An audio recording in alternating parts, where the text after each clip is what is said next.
Karma buruk bagi Israel, tanknya malah tembak pasukan sendiri hingga lusinan tentara Zionis jadi korban.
Tank Israel dilaporkan menembak pasukannya sendiri di Jabalia, jalur Gaza Utara.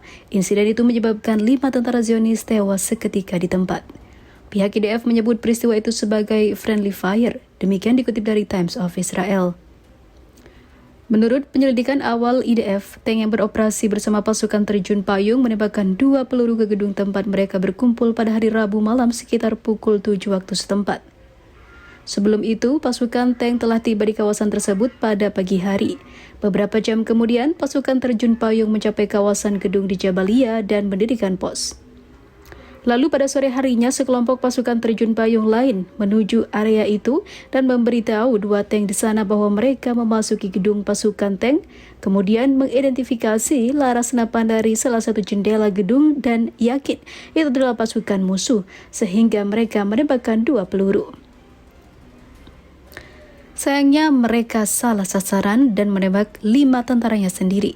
Tembakan itu menyebabkan 5 tentara Israel tewas dan 7 lainnya mengalami luka-luka.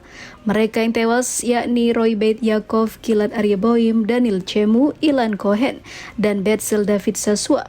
Semua personel bertugas di Batalion 202 Brigade Pasukan Terjun Payung yang merupakan bagian dari Kompi Ultra Ortodoks. Tembakan tank Israel ke tentaranya sendiri terjadi di tengah agresi pasukan Zionis di Gaza. Selama agresi, pasukan Israel menggempur habis-habisan warga dan objek sipil seperti fasilitas medis, kamp pengungsian, hingga tempat ibadah. Sementara itu, invasi militer Israel ini telah menyebabkan lebih dari 35.000 orang di Palestina meninggal, mayoritas anak-anak dan perempuan.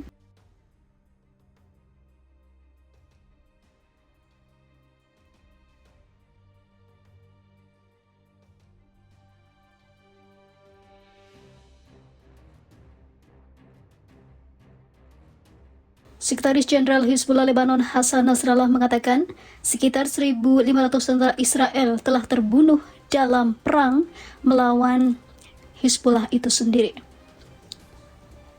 Itu belum lagi ketika Israel kalah melawan Hamas.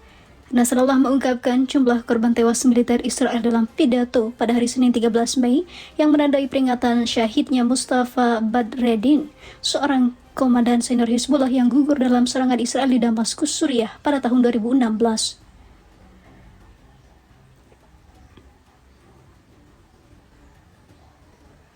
Rezim Israel memiliki kebijakan merahasiakan jumlah sebenarnya dari tentara yang tewas atau terluka dalam perang di Gaza serta mereka yang tewas dalam serangan rudal dan drone dari Hizbullah karena mereka malu jika tentaranya sebenarnya telah ribuan yang tewas. Pemimpin Hizbullah itu mengatakan bahwa Israel telah gagal mencapai tujuan yang dinyatakan di Gaza karena telah menghabisi lebih dari 30.000 warga Palestina. Dia juga mengatakan bahkan masyarakat Palestina yang diduduki Israel meragukan klaim kemenangan rezim pendudukan di Gaza. Ada kebulatan suara di Israel mengenai kegagalan Israel. Warga Israel mengejek Netanyahu ketika dia berbicara tentang kemenangan.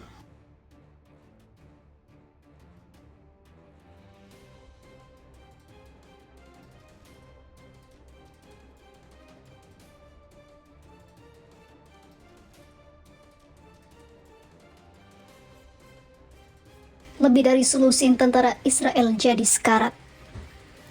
Pasukan Hamas Palestina melancarkan serangan ke wilayah Rafah, jalur Gaza Selatan pada Senin 13 Mei kemarin. Akibat serangan tersebut, lebih dari selusin tentara Israel sekarat. Dalam laporan yang dilansir FIFA militer dari Israel Army Radio, serangan pasukan Hamas Palestina ditujukan kepada unit militer Israel yang menduduki Rafah, tepatnya di perbatasan Palestina dan Mesir. Menurut laporan lain yang dikutip FIFA militer dari Middle East Monitor, pasukan Hamas menggunakan mortir untuk menggempur sejumlah titik yang ditempati tentara Israel dan berhasil menjebolnya. Puluhan tentara Israel dikabarkan mengalami luka parah dalam serangan tersebut, sementara 3 orang lainnya dilarikan ke rumah sakit segera. Unit militer Israel meringsek masuk Rafah dan berhasil menguasai wilayah perbatasan Palestina pada 7 Mei lalu.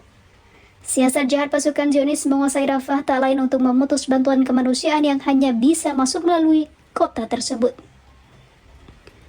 Badan Pekerjaan dan juga Pemulihan Perserikatan Bangsa-Bangsa untuk Pengungsi Palestina menyatakan 360.000 warga sipil meninggalkan Rafah sejak militer menggempur kota itu pekan lalu. Dikuasainya jalur perbatasan Palestina-Mesir membuat jutaan pengungsi Palestina di Rafah mengalami kelaparan, kekurangan air, dan juga obat-obatan. Hal ini sangat memprihatinkan sehingga Pengadilan Internasional memutus Netanyahu sebagai penjahat perang.